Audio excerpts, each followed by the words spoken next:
We are back, baby. Ooh. I'm ready to get back into this. Go as far as I possibly can. Oh yeah, that's right, we died though. Well, that's not as great. But we'll live.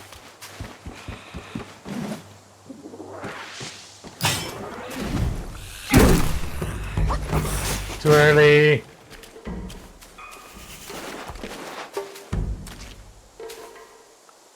There's no fall damage? He didn't take any fall damage. Here I go, taking all the poison damage. I didn't mean to do that.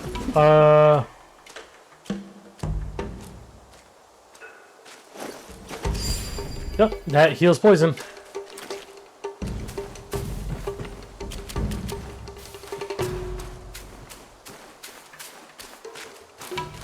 Oh, and he's back. Hello.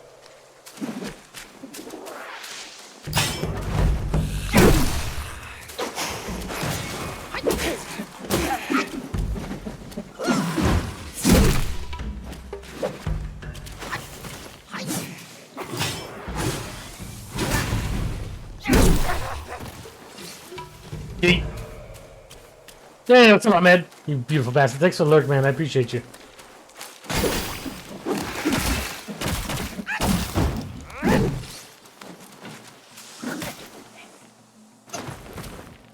Definitely dodged, but okay.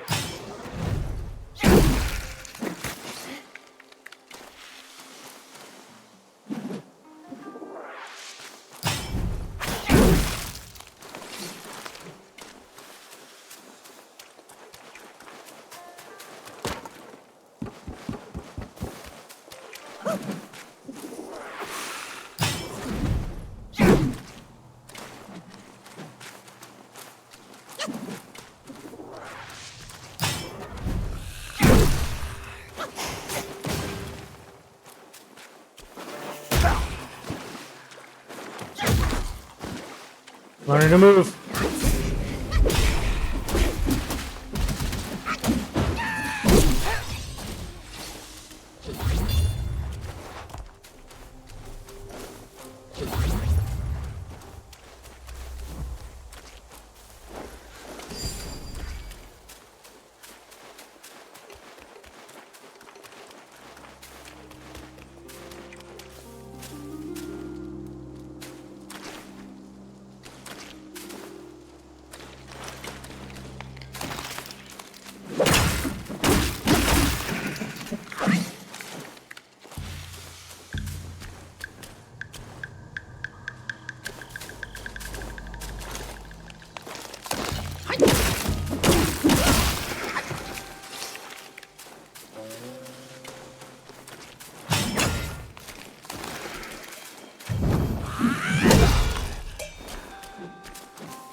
Is the game good? So, I mean, it's good on PS5.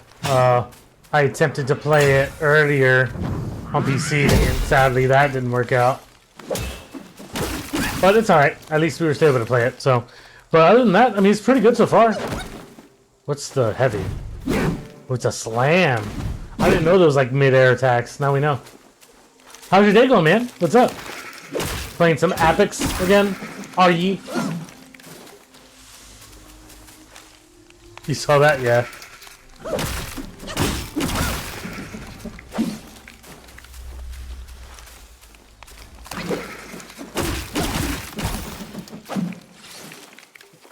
Let's heal up a little more. It's the rest of our heals.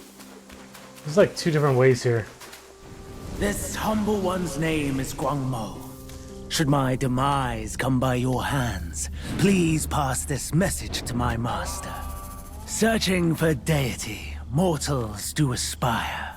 The heck is happening? Craving immortality, Yao Guais surely will conspire! I was not hoping to run into a boss fight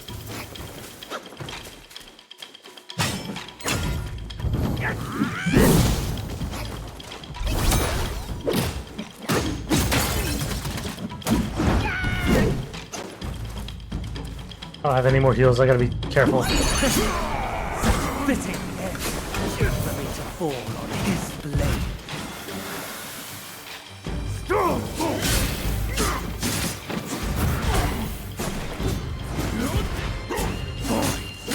Greet our visitor.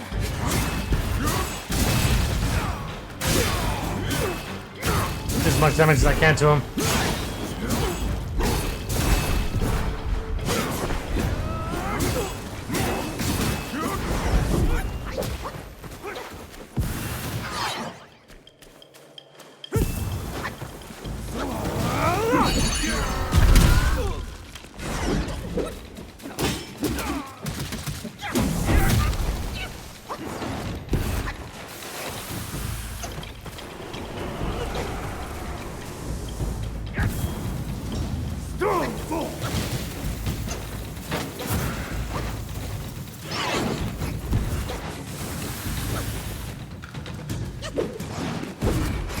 Boys, keep him entertained. More snakes, hooray!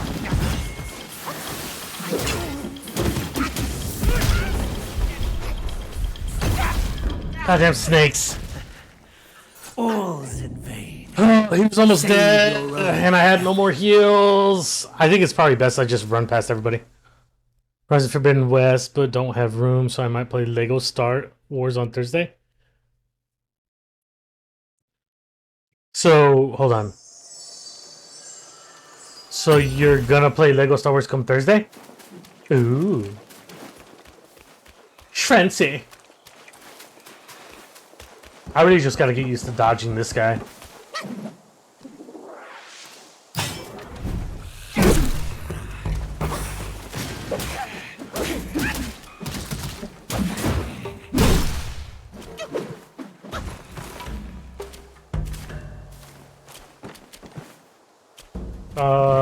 Now he's gonna run all the way back up here, maybe? Or maybe not.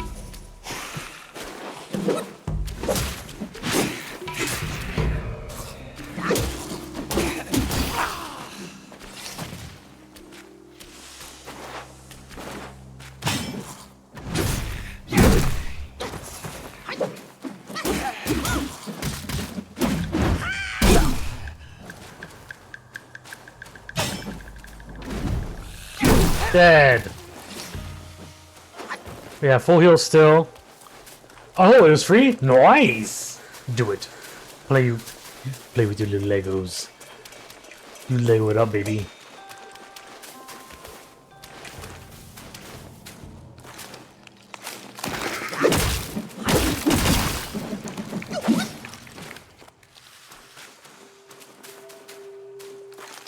Wait for it.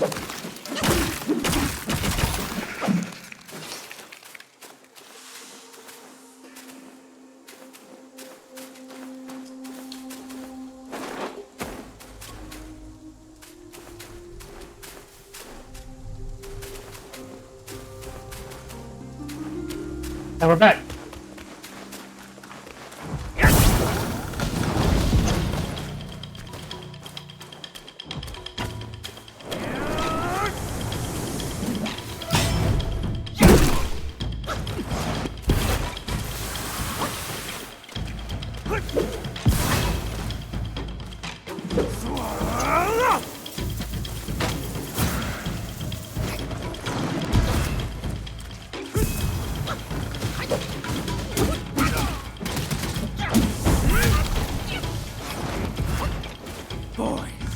I don't like that he's a distance enemy.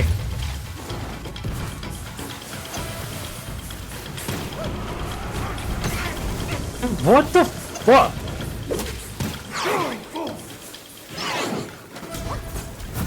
Okay, so they don't last forever.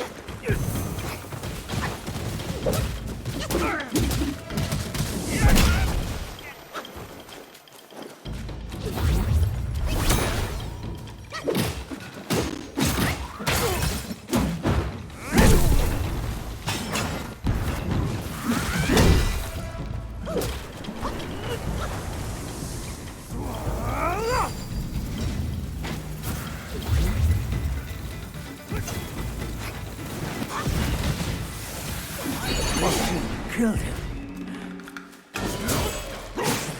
sympathy.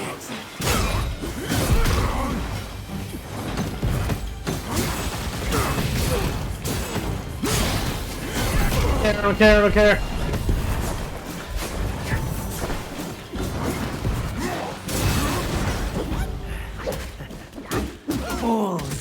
He's dead. Space Marine 2? I know. I plan to finish this hopefully right before Space Marine 2 comes out. I just like him. Wenmo. Wenju. Choo. I remember the evil monks abetted Elder Jincha to burn the great sage and tongue monk alive. That's these two.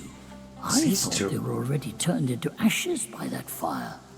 Who would have thought they had turned into nice. Yaoguais? 29 days. 29 days for Space Marine 2.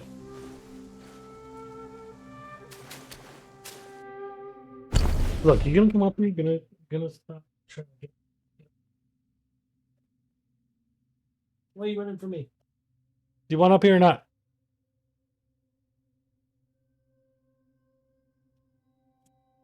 I'll leave you alone. She like is nagging at my chair, like wanting to get on my lap, and then she just doesn't do anything. Force snakes to spit venom upon foes and inflict poison damage. The snakes will slither away once their venom is depleted. Increased poison damage, considerable increased defense. I think we'll hold on to that. I appreciate you lurking, man. I appreciate you stopping by. Plan to make some fucking progress. You have a great day, man. Appreciate you. Okay. We have to read this. It's lore time. That's a lot of lore. Guangmo, the great tactician, was not like his senior fellow pupil Guangzi. From a young age, his heart yearned to be a legendary Yaoguai master, remembered for ages. But fate had other plans. When old Ling Shu sent his beloved disciple to Guanyin Temple to be a monk, old white snake Guai grew worried. The snake feared it was old Ling Shui's ploy to win favor with the black bear Guai, and commanded Guangmao to join the monkhood as well. Before he left, the snake warned him, never fall behind, least of all behind Gongji. But no matter how hard Guangmo tried, Elder Jinchi never seemed to favor him as much as Gongxi. Even when he learned faster and trained harder, Guangmo consoled himself, believing his stemmed not from his own failings, but from the snake's ham-fisted meddling, which had turned the elder against him. He found solace in the notion of returning to the mountains one day, when he could embrace his Yaoguai nature, unshackled by such trivial concerns. Guangmo can still recall Jinchi's teachings. You can be too extreme, too uncompromising. Always leave some room and some things unfinished.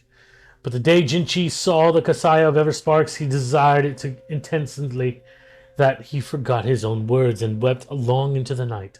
Guangmo saw that the thought taking root in the old monk's heart, to kill for his prize. Everyone shied away from the idea, but Guangzi boldly spoke the truth. Guangmao seethed with inexplicable rage in his mind. A scheme within a scheme began to take shape. As Elder Jinchi drank to tea with the two monks, Guangmao glimpsed an untamed malice in the monkey's eyes, a hunger for vengeance. Building on Guangzi's gambit, Guangmao goaded and prodded, weaving a merciless plot that left no room for escape. The old monk was delighted, and for the first time, he acknowledged Guangmao's wit. With this plan set, Guangmao knew that doom would strike that night. Summoning a gust of wind, he hid the bamboo grove behind the mountain. As anticipated, a great fire broke out the night. But it failed to kill the two journeying monks as intended. Instead, it burned the entire temple to the ground. Alas, the world harbors such petty souls, capable of ensnaring the lofty and vanquishing them with cunning plots. Perhaps this is what it is meant by slaying with a borrowed blade. So...